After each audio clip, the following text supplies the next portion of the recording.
Bon, shalom bien-aimés frères et sœurs, fils de Dieu très haut, que la paix de Dieu soit avec tout un chacun de nous et que le Seigneur garde la vie de tout un chacun. D'abord, je voudrais bénir l'administrateur principal de ce groupe qui nous donne l'opportunité de pouvoir parler. Je vais faire une dérogation. Je pourrais parler aujourd'hui. Et si le Seigneur me donne une opportunité, je pourrais également parler demain. Parce qu'il est possible que j'ai beaucoup de choses à dire. Il est d'abord important de retenir, selon le livre de Jean chapitre 5, verset 39, où le Seigneur est en train de faire comprendre aux Juifs que lorsque vous sondez les Écritures, vous croyez trouver en elles la vie,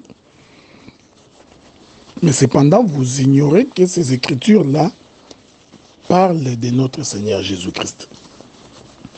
En d'autres termes, Jésus est caché dans les Écritures. Je m'excuse.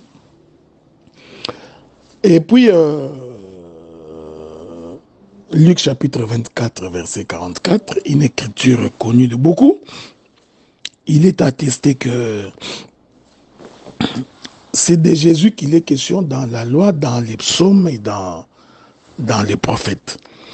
Une façon de dire que dans tout l'Ancien Testament, dans toute l'Ancienne Alliance, il est question de Jésus.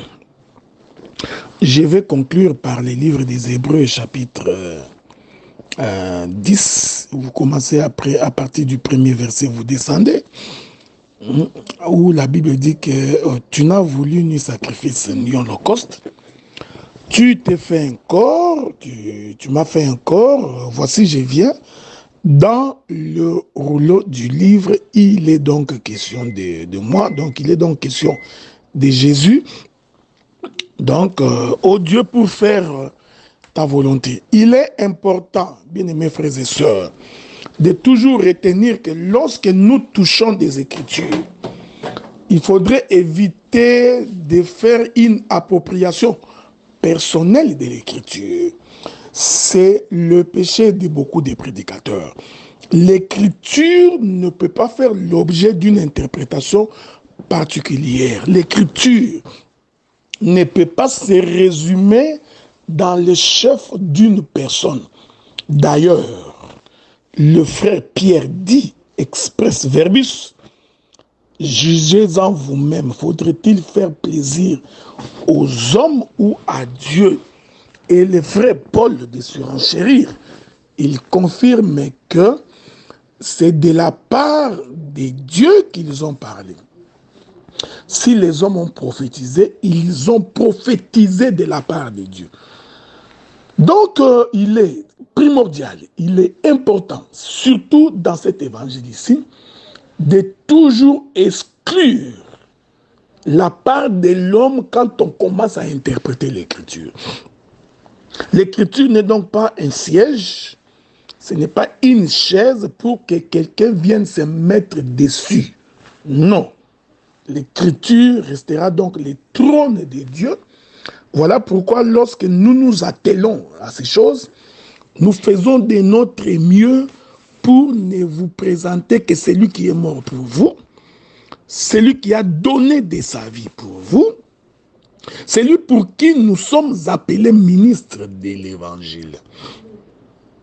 Ceci est très important. C'est très très important. Voilà pourquoi aucun de nous ne peut s'enorgueillir, ne peut se vanter, ne peut s'enorgueillir en disant qu'il vaut quelque chose ou qu'il valent quelque chose. Parce qu'en réalité, toute la Bible, il n'est question que du royaume des cieux.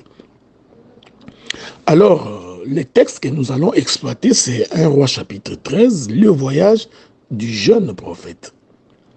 Il est important. Je crois déjà que beaucoup de ceux qui m'ont précédé ont déjà très bien fait la lecture du texte. Donc, beaucoup l'ont exploité, selon la grâce de tout un chacun. Et nous allons également aborder cette question selon la grâce que le Seigneur nous donne. Je vais donc faire, je serai un véritable calligraphe, donc je ferai un dessin de cette scène-là. Voilà pourquoi ma prière est que le Saint-Esprit nous vienne en aide. Que le Saint-Esprit nous assiste, parce qu'il est là pour nous amener à sonder les Écritures. Le Saint-Esprit est là pour ne pas parler de lui-même, mais pour parler de Jésus.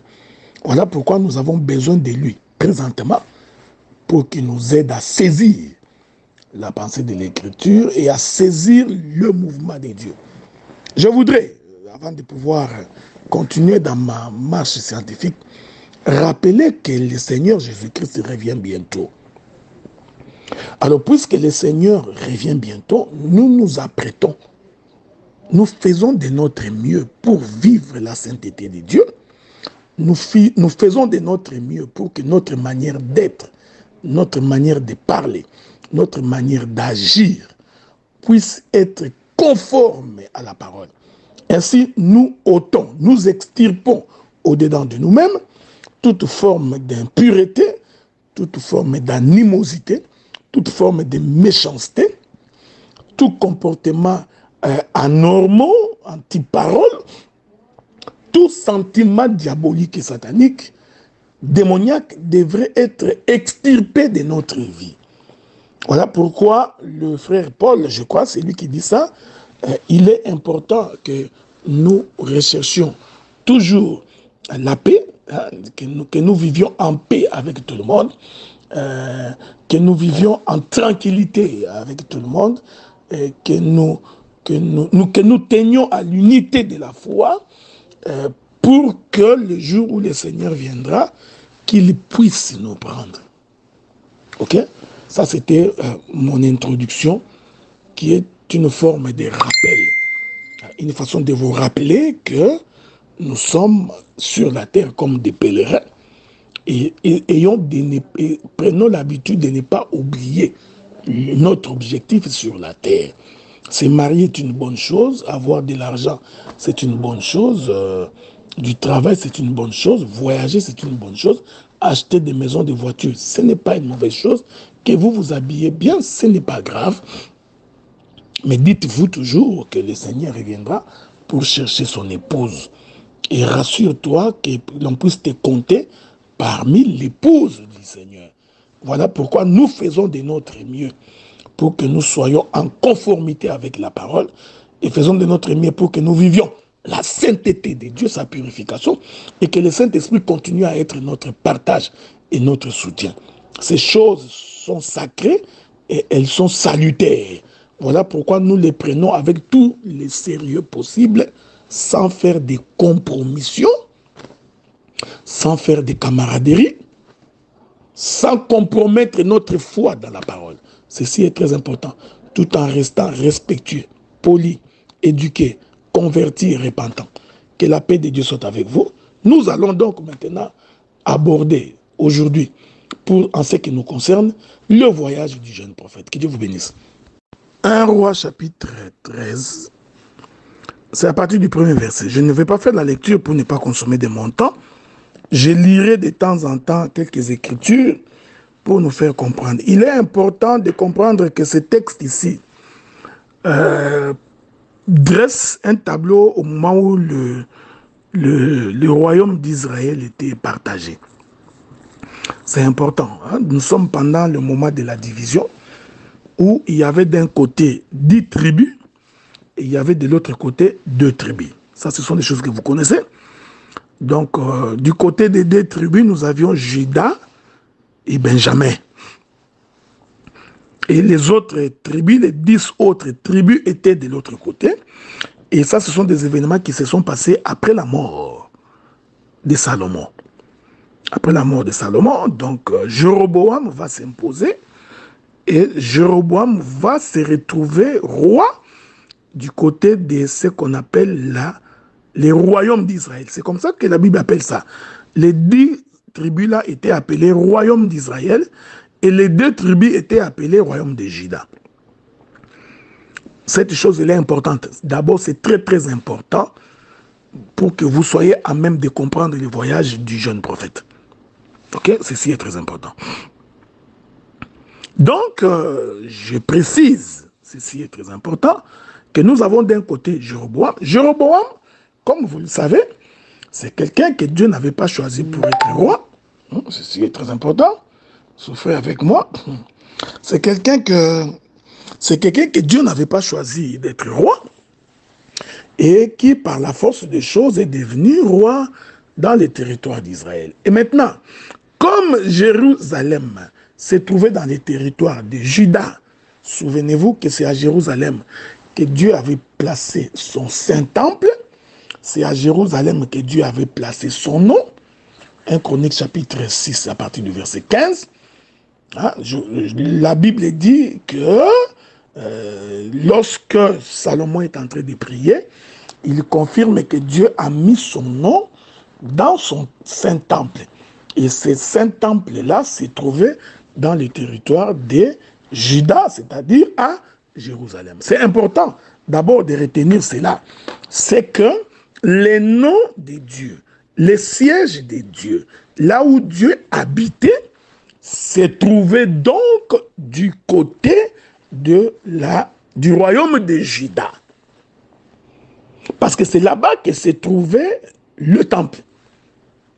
Parce qu'il est une chose que Dieu avait dit à Judas, fils de Jacob, que le sceptre du commandement, hein, les bâtons de souverain ne quittera pas Judas jusqu'à ce que viennent les Shiloh.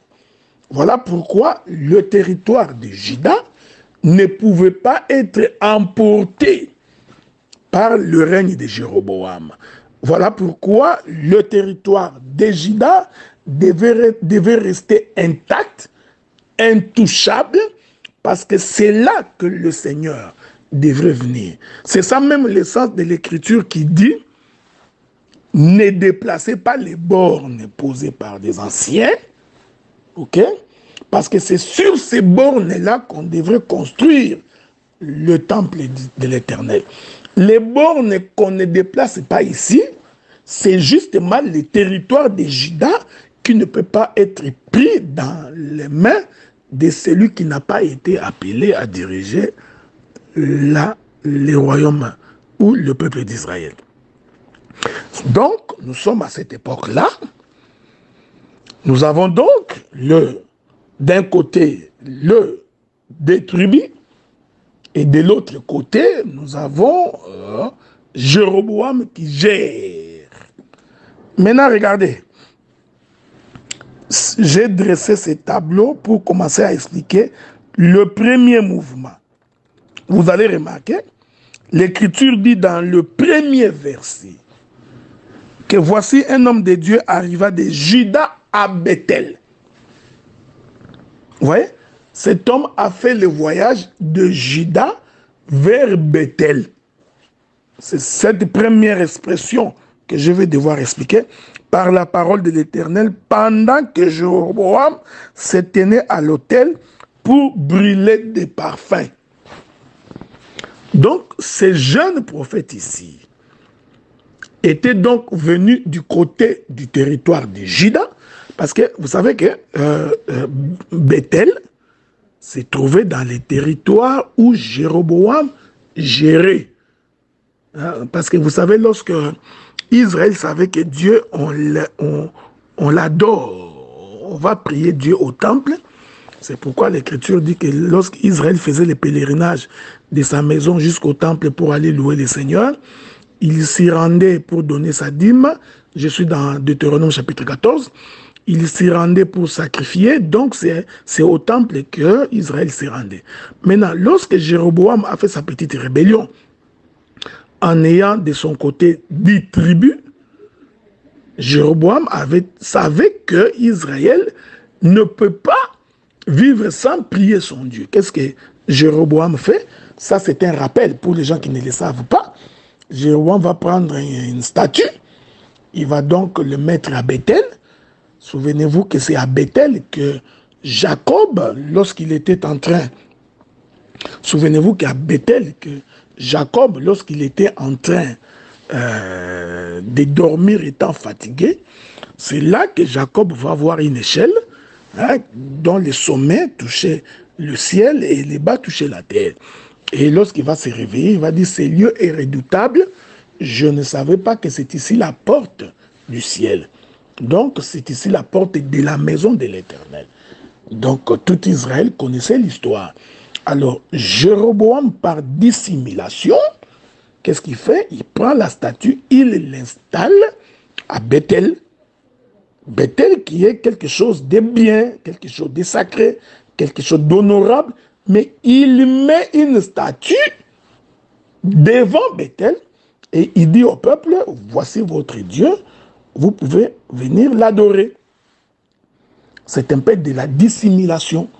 C'est ce qu'également beaucoup de prédicateurs font aujourd'hui. Ils mettent les noms de Dieu avant, mais derrière les noms de Dieu, il a d'autres motivations. Derrière les noms de Dieu, il a d'autres ambitions. Il y en a d'autres qui ont des ambitions hégémoniques, qui veulent gérer, régner sur les gens. Il y en a d'autres qui ont des ambitions de cupidité mercantilique, parce qu'ils sont à la recherche de l'argent. Il y en a d'autres qui ont des ambitions de gouverner. Donc, il y a beaucoup de prédicateurs aujourd'hui qui, tout en utilisant les Écritures, tout en utilisant la parole du Seigneur, mais dont les motivations, dont les ambitions sont contraires à la parole de Dieu. Donc, c'est exactement ce que Jéroboam va faire. Donc, Jéroboam prend donc quelque chose qui représentait Dieu, qui était la porte du ciel, connue de tout Israël. Qu'est-ce qu'il fait? Comme Israël, c'est un peuple adorateur, il va donc mettre une statue et demander au peuple là-bas de venir sacrifier. Vous savez qu'il y a beaucoup de choses à dire ici, mais je préfère ne pas les dire, parce que ce n'est pas l'objet de mon intervention. Jéroboam va nommer, lui-même va nommer, élever ses propres sacrificateurs, alors que la loi disait que pour être sacrificateur, il faut être de la lignée d'Aaron. Mais lui, sans respect de cette recommandation du Seigneur, il va nommer ses propres sacrificateurs. C'est exactement ce que des choses auxquelles nous assistons aujourd'hui. Donc, beaucoup de prédicateurs élèvent des ministres pour devenir leurs petits. Ils élèvent des ministres pour qu'ils deviennent leurs enfants. Ils font des gens des ministres pour commencer à leur demander des dîmes, pour commencer à leur réclamer des offrandes, pour qu'ils deviennent des pires petits de mon confiant. Ok? Donc, c'est ainsi que chacun essaie d'élever ses ministres qui deviennent comme une forme de lignée. Cet esprit, en fait, n'a pas commencé aujourd'hui. C'est un esprit qui a existé d'antan. Donc, Jéroboam, il a conçu ses propres prêtres. Je voudrais ici préciser, vous allez constater qu'en fait, du côté de Jéroboam, c'est de ce côté-là que se trouve le péché. J'aime ça. Avez-vous remarqué? C'est de ce côté-là que ne se trouve pas la vie. Que la paix de Dieu soit avec vous. Parce que c'est ce qui va faire que le jeune prophète va donc quitter Juda pour venir du côté de Bethel. Ces mouvements-là de ces jeunes prophètes qui quittent Juda vers Bethel, c'est le mouvement de celui qui quitte le ciel, qui descend sur la terre. Parce que le territoire de Juda est considéré comme étant la maison de l'Éternel. Que la paix de Dieu soit avec vous. Ok, je vous reviens. Nous vous saluons. Hein? Non, on n'a pas fini. Nous essayons de parcourir les Écritures. Ok? Essayons de parcourir quelques Écritures pour une bonne saisie. Donc, il est vrai que je ne pourrai pas terminer aujourd'hui, mais le Seigneur nous aidera pour que nous puissions bien nous faire saisir. Ok? Vous vous souvenez du temps des juges. Je suis dans les livres de... Soufflez avec moi. Je suis en train de chercher une écriture très importante pour pouvoir avancer. Sans quoi, vous risquerez de ne pas bien me faire saisir. Je suis dans les livres de Ruth. Ruth, chapitre 1er. Ruth, chapitre 1er. Écoutez ce que la Bible dit. Premier verset. Du temps des juges, il y a eu une famine dans le pays. Un homme de Bethléem de Juda partit avec sa femme et ses 2 fils pour faire un séjour dans le pays de Moab. Ok, donc j'ai pris cette écriture pour expliquer le voyage du jeune prophète. C'est très important. Ok, que la paix de Dieu soit avec vous. Donc le jeune prophète est parti de Juda vers Bethel. J'explique que Juda, c'est le territoire de Dieu. Juda, c'est la maison de Dieu. Juda, c'est là où se trouve Bethléem, considéré comme étant la maison du pain. Comme vous le savez, le véritable pain qui est le Seigneur Jésus-Christ. Quand Jésus dit « Je suis le véritable pain descendu du ciel », Jésus expliquait qu'il a fait un voyage. Ok? C'est qu'il a fait un voyage du ciel vers la terre. Je répète ça pour que nous puissions bien nous faire saisir. Il est important de comprendre cette division du royaume de Juda. Nous avons d'un côté les 10 tribus gérées par Jéroboam qui se manifestent par un état de péché parce que Dieu ne se trouvait pas là-bas. Il y avait donc l'absence du temple. La main de Dieu n'était pas de ses côtés. La main de Dieu était du côté des territoires de Juda. Et je vous ai dit que Jéroboam avait souillé toute la partie qui était composée des 10 tribus. Ici, j'explique que la partie qui porte le péché, représentée par Jéroboam et les 10 tribus, représente la terre.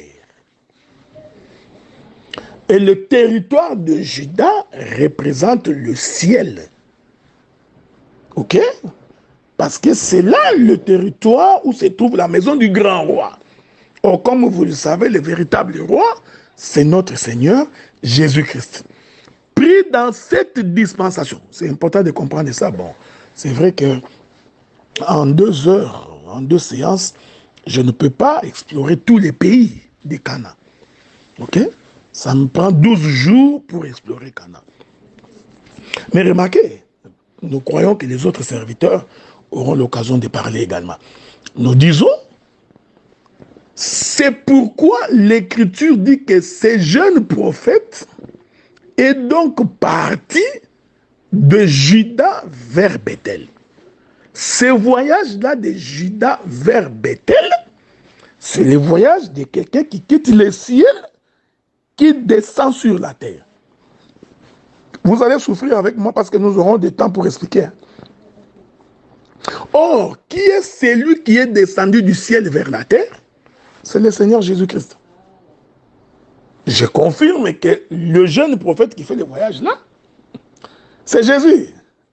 Mais ne vous en faites pas parce que la prédication ou l'enseignement est une couture. Donc je vais coudre mon vêtement.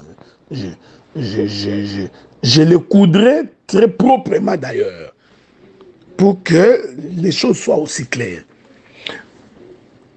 Pourquoi était-il descendu à Bethel? La Bible répond, hein? Parce que je ne voudrais pas que tu dises que ceci vient de mon esprit. Hein? Nous allons éviter des raisonnements. 1 Roi chapitre 13. Écoutez. Quand il arrive, quand le jeune prophète arrive, je suis dans 1 Roi chapitre 13, lisons l'écriture. Lorsqu'il est arrivé, il trouva Jéroboam en train d'offrir sur l'autel, en train de brûler du parfum. Il cria contre l'autel par la parole de l'Éternel. Il dit, autel, autel, ainsi parle l'Éternel. Voici, il naîtra un fils à la maison de David. Son nom sera Josias. Il immolera sur toi le prêtre du haut lieu qui brûle sur toi des parfums et l'on brûlera sur toi des ossements d'hommes. Le même jour, il donna un signe en disant, c'est ici le signe que l'Éternel parlait. Voici l'autel s'effondra et la cendre qui est dessus se répandra. Donc, quand le jeune prophète vient, En fait, il vient condamner le péché. Est-ce que vous avez remarqué ça?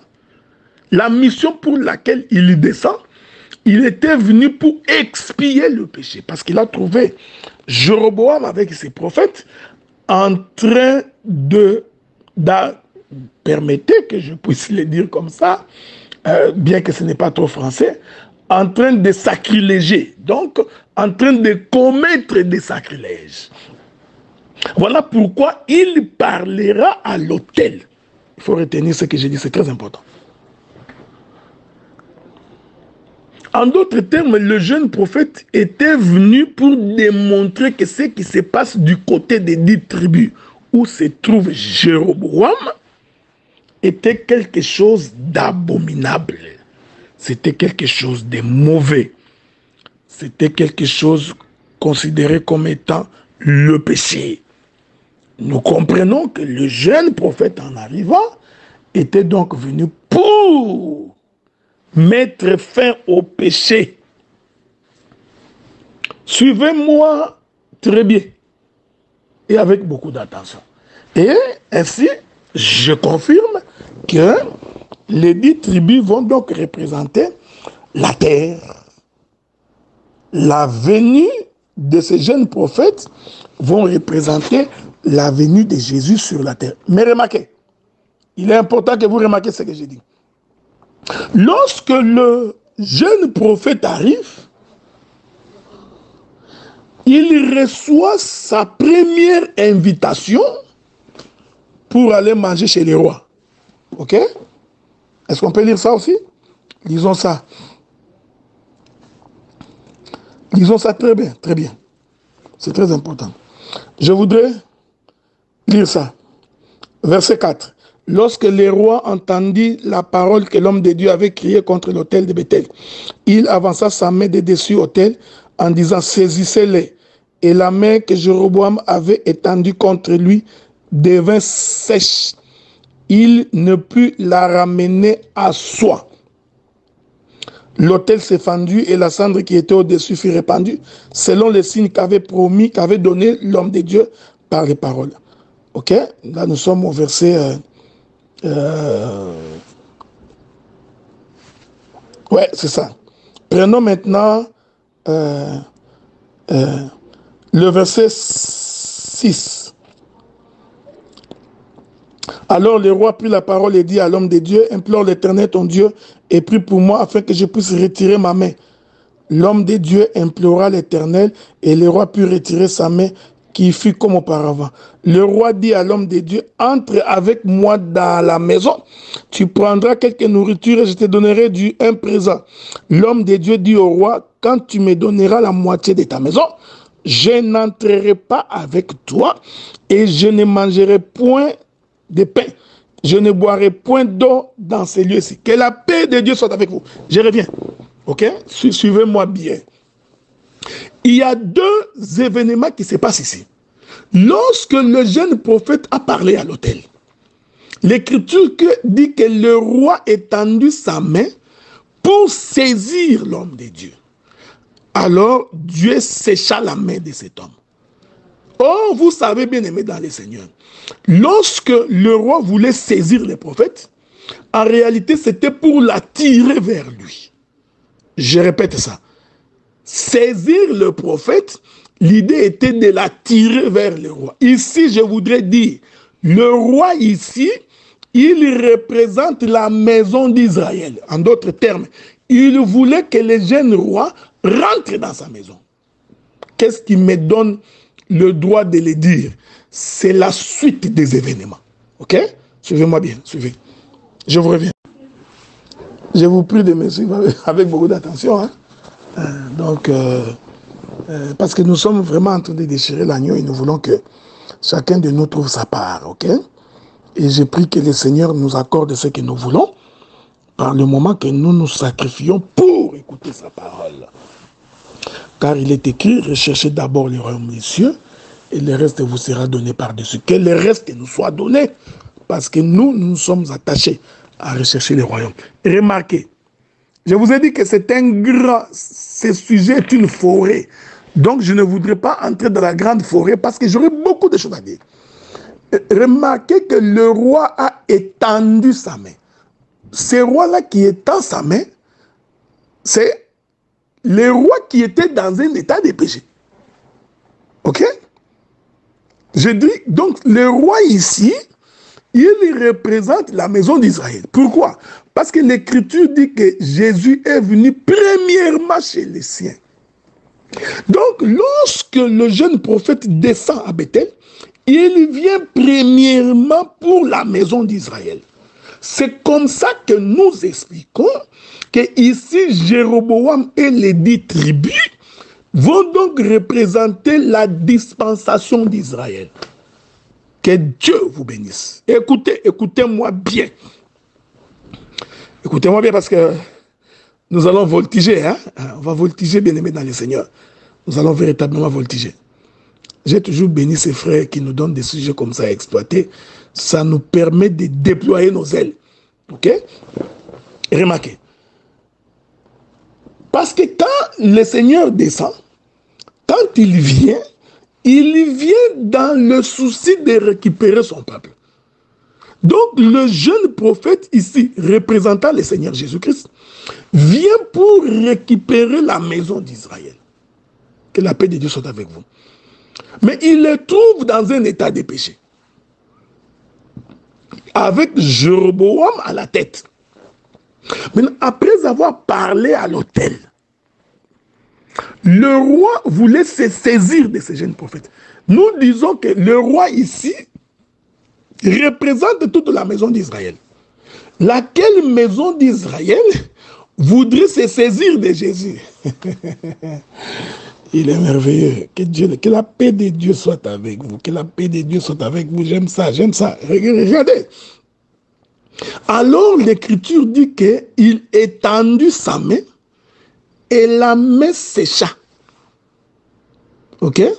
Bon, je voudrais le dire comme un fils de prophète. Quand on parle du sec, quand on dit quelque chose a séché, cela veut dire en d'autres termes, mais la chose a été dépouillée de l'eau. Est-ce que vous me suivez? Suivez-moi bien. Suivez-moi bien. Lorsqu'on dit que cet habit a séché, cela veut dire en d'autres termes, l'eau qui était à l'intérieur de cet habit a été extirpée. Donc la main du roi séchée, je sais que dans les langages courants, on dira quoi? Qu'il est devenu quoi? Paralysé? Je ne sais pas. Bon, comme moi je ne suis pas francophone et que je ne prêche pas le français, que je suis en train de prêcher la pensée de l'éternité. La main séchée veut dire tout simplement qu'il n'y a pas de pluie. J'aime ça, j'adore ça. Quand on dit qu'une main sèche, c'est-à-dire que cette main-là n'a rien comme liquide. Or, vous savez que la main a 5 doigts. Je voudrais le dire autrement. Ici, la main sèche, c'est la main qui ne produit pas la vie. C'est la main qui ne donne pas la victoire. La main qui ne guérit pas. Donc, ici, je voudrais dire que la main de Jéroboam représente les sacerdoces de Moïse. Laissez-moi le dire autrement. La main de Jéroboam représente le Pentateuque. Hein, c'est-à-dire Genèse, Exode, Lévitique, Deutéronome et Nombre. La main de Moïse, pardon, souffrez que je dise ça comme ça, la main de Jéroboam représente les sacerdoces qui ne produit pas la vie, qui ne donne pas, qui ne produit pas l'eau. Bon, prenons une écriture, avançons avec les écritures pour que nous comprenions qu'en réalité, la main sèche, c'est une main dont on a soustrait l'eau de l'intérieur. Est-ce que c'est moi qui le dis? Non, c'est l'écriture qui le dit. Au jour où le prophète Élisée coupa, non, au jour où le prophète de Baal coupa la tête, Que le Seigneur nous bénisse. Je m'excuse beaucoup. Au jour où le prophète Élie coupa la tête des prophètes de Baal, il dira à son serviteur, monte vers la montagne, allez voir s'il va pleuvoir. Est-ce que nous sommes ensemble? Le serviteur monta, comme vous le savez, il monta 6 fois sans rien voir. Lorsqu'il remonta la 7e fois, le serviteur va dire à Élie, j'ai vu le nuage, ayant la forme de la paume d'une main. Que Dieu vous bénisse. Je répète ça. Il dit, j'ai vu le nuage, ayant la forme de la paume d'une main. Lorsqu'il descend, il dit ça au prophète Élie. Élie a compris que lorsque tu vois la main, c'est que la main est remplie d'eau. Alors, il dit, va dire au roi Akab d'atteler son char, parce que la pluie va tomber. Est-ce que nous sommes ensemble? La main sèche, c'est une main qui ne produit pas la pluie. En d'autres termes, la main sèche, c'est la dispensation de la loi qui ne donne pas la vie. C'est pour confirmer que la première venue de Jésus-Christ, représentée ici par le jeune prophète dans les territoires d'Israël, c'était pour ne pas visiter ce peuple. Parce que vous vous souvenez, non? Lorsque il est merveilleux, le Dieu de paix. Lorsque le prophète Élie dit, sinon à ma parole, il n'y aura ni pluie ni rosée, Élie venait de sécher la main. Ok? Il venait de sécher la main. J'ai toujours aimé la manière dont l'Éternel Dieu parle à Job. Est-ce qu'on est ensemble? On va lire ça. Hein? Lisons un peu comment l'Éternel Dieu parle au prophète Job. Écoutez ce qu'il dit. Je vais lire ça pour vous. C'est toujours important. Ça nous permettra d'avancer dans la tranquillité. Je suis dans les livres de Job. Attendez que je mette ma paire de lunettes pour bien lire. L'Écriture dit ceci. Il renferme les eaux dans ses nuages. Et les nuages n'éclatent pas sous leur poids. Ça c'est Job 26, verset 8. Job 36, verset 28. Les nuages la laissent couler. Ils la répandent sur la foule des hommes. Job 37, verset 11. Il charge de vapeur les nuages. Il les disperse intessélant. Voilà, Job 38, verset 37. C'est là que j'ai fini. Qui peut avec sagesse compter les nuages et verser les outres des cieux? L'Éternel confirme que dans les nuages, nous avons la pluie. Maintenant, Élie, le serviteur d'Élie, dit à Élie que j'ai vu les nuages. Mais les nuages que j'ai vus avaient la forme de la paume d'une main. Donc, Élie a compris que la pluie allait tomber.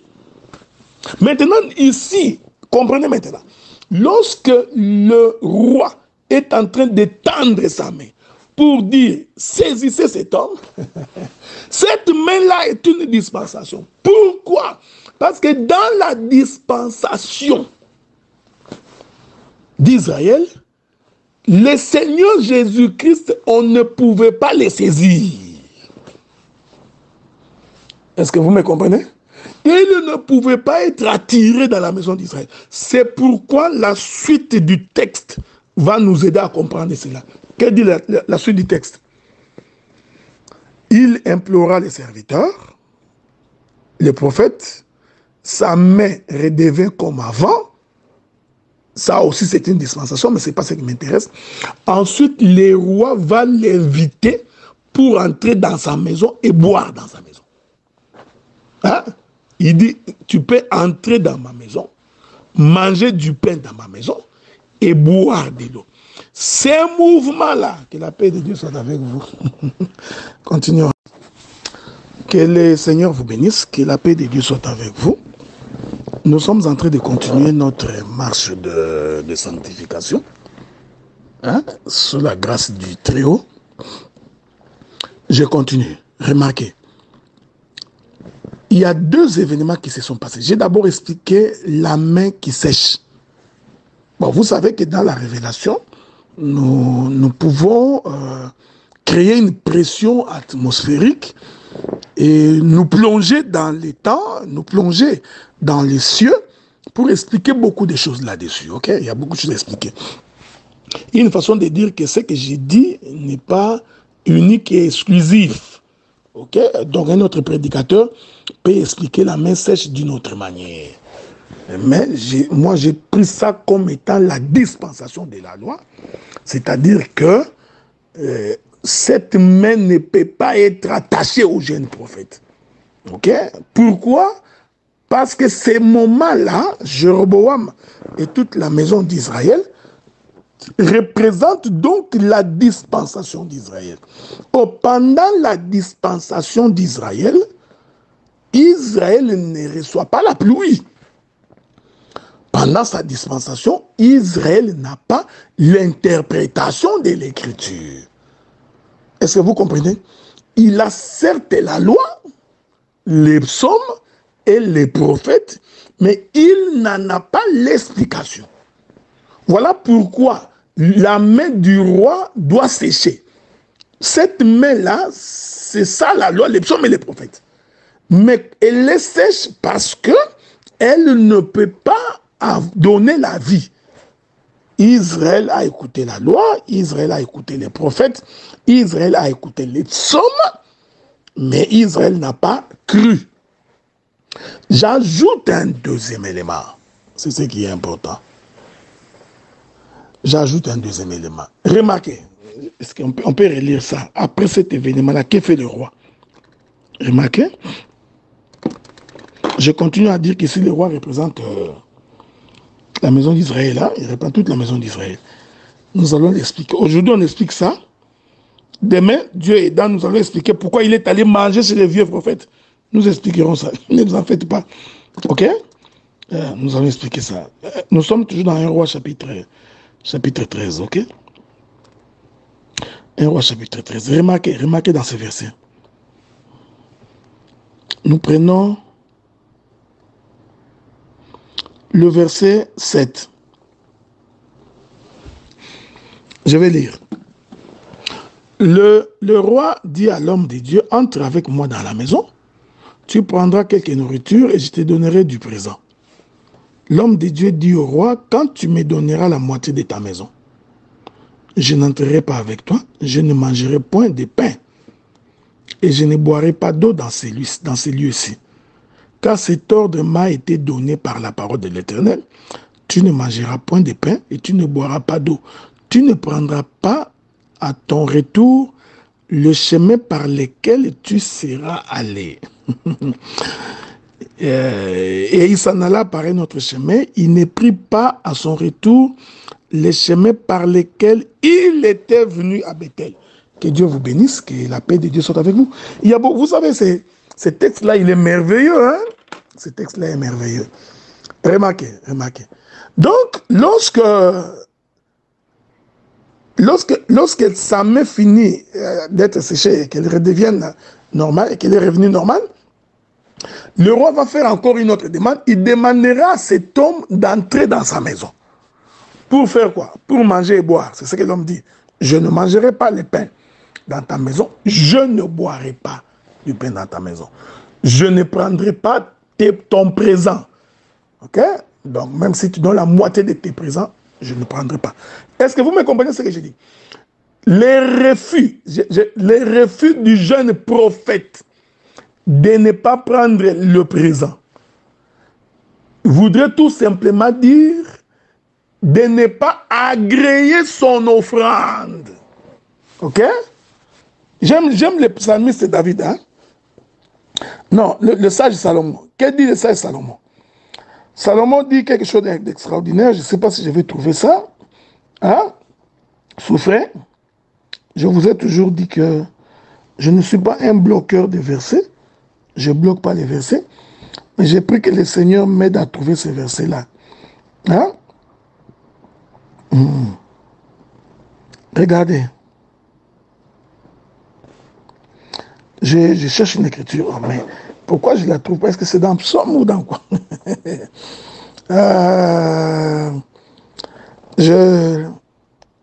Bon. Voilà, c'est Ecclésiaste. Je prends Ecclésiaste chapitre 7, verset 7. L'oppression rend insensés les sages, le présent corrompt le cœur.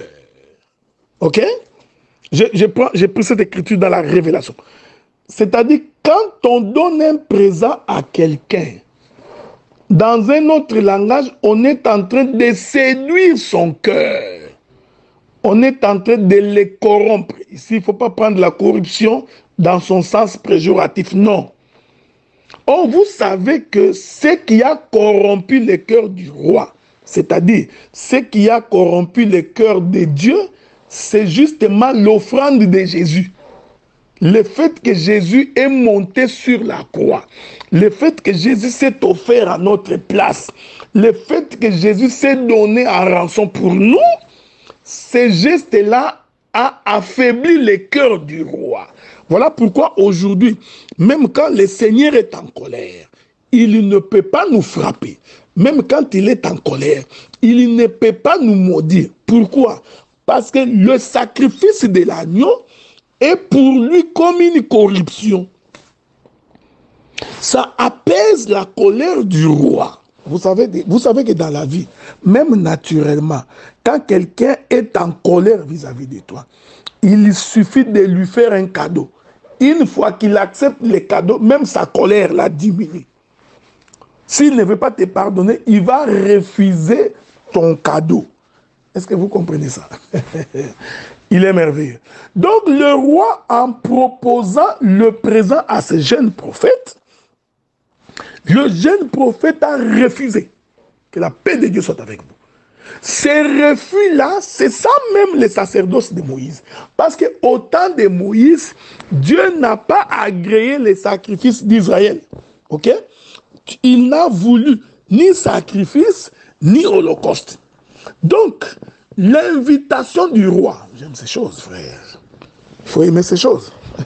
Donc, l'invitation du roi, qui propose un présent à ces jeunes prophètes que nous disons que c'est le Seigneur Jésus-Christ, et le jeune prophète va refuser. Donc, cela explique le fait que Dieu n'a pas agréé la prière du sacerdoce de Moïse. Dieu n'a jamais écouté la prière de la maison d'Israël dans le premier sacerdoce. Est-ce que vous me comprenez? Je voudrais, essayons de dribbler un tout petit peu. Ces refus-là, c'est aussi ça, l'offrande de Caïn. Parce que l'offrande de Caïn aussi est un sacerdoce. C'est-à-dire l'offrande de Caïn, c'est le sacerdoce de Moïse. Voilà pourquoi Dieu ne l'a pas agréé. Parce qu'au temps de la loi, Dieu n'a jamais agréé la prière des enfants d'Israël. Ok? C'est très important. Donc, lorsque le roi propose des présents à ces jeunes prophètes, ces présents-là représentent les bœufs, les vaches, les moutons, les brebis, hein? Tous ces animaux-là qu'on offrait au temps de Moïse. Que Dieu nous garde, hein? Nous en parlerons un jour, parce que ne monter sur l'autel en termes d'animaux que les herbivores. Hein? Donc Dieu ne prenait pas comme offrande un carnivore. Il y a le pourquoi de cela, ok? Ne vous en faites pas. Il y a le pourquoi. Si le Seigneur nous prête vie, on en parlera. Donc, ici, nous sommes en train de parler comme des fils des prophètes. Donc ici, les présents là qu'on voudrait offrir à ces jeunes prophètes, c'est tout un sacerdoce, frère. Hein? Ce sont tous les animaux qu'Israël offrait. Hein? Et tout ça là ne ôtait pas les péchés. Tout ça là ne faisait que couvrir les péchés. Donc Dieu n'agréait pas. Voilà pourquoi le jeune prophète a refusé. Mais ceci était précédé de quoi? Ceci était précédé par la main séchée. J'aime ça. Donc l'absence de la pluie. Déjà le fait que la pluie n'a pas été accordée à ce peuple, donc même son offrande ne peut pas être exaucée. Est-ce que vous remarquez cela? Ceci est très important. Je m'en viens maintenant pour conclure.